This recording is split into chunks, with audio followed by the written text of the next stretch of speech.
কারো কথা।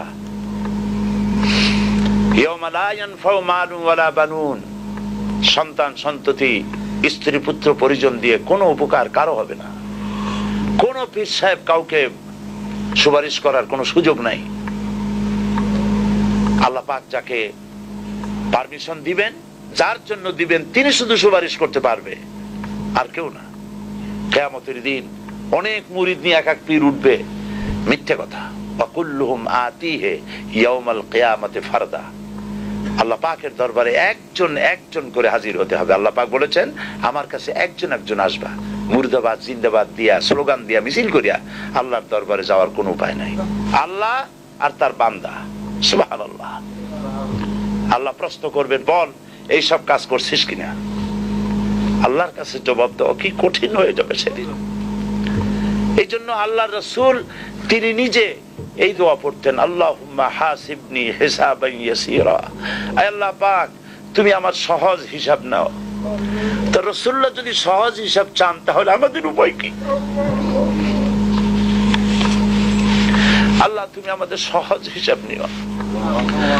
রাসূলুল্লাহকে প্রশ্ন করা হয়েছে, হুজুর সহজ হিসাব কি? হুজুর বলেছেন, আল্লাহ যাকে মাফ করতে চাইবেন তাকে একটা পর্দার আড়ালে নিয়ে যাবেন। জিজ্ঞেস করবেন, এই বান্দা এইসব কাজ করছো? এখন আল্লাহ জিজ্ঞেস করতেছেন, সে তো ভয়তে অস্থির হয়ে যাবে, কেন্দে পাগল হয়ে যাবে। আল্লাহ করে ফেলছি, আমার মাফ করে দাও। আল্লাহ পাক তার জবানে সমস্ত পাপের কথা শুনে সে যখন অনুতপ্ত হয়ে কাঁদতে থাকবে, আল্লাহ বলবেন, যা মাফ করে দিলাম, জান্নাতে চলে যা।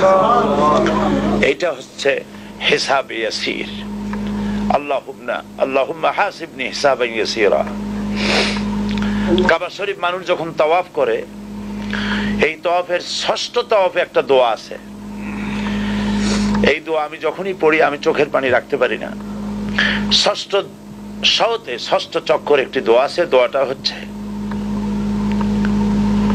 আল্লাহুম্মা ইন্না আলাইয়া হুকুকান কাসীরান ফীমা বাইনি ওয়া বাইনাক। আয় আমার রব, তোমার সাথে আর আমার সাথে অনেক দেনা পাওনা আছে, আর তোমার বান্দাদের সাথেও আমার অনেক দেনা পাওনা আছে। তা আমি তোমার বান্দাদের কাছে যে বিষয় ঋণী আছি, সেই ঋণ পরিশোধের জন্য তুমি আমাকে যোগ্যতা দাও, পরিশোধের তৌফিক দাও।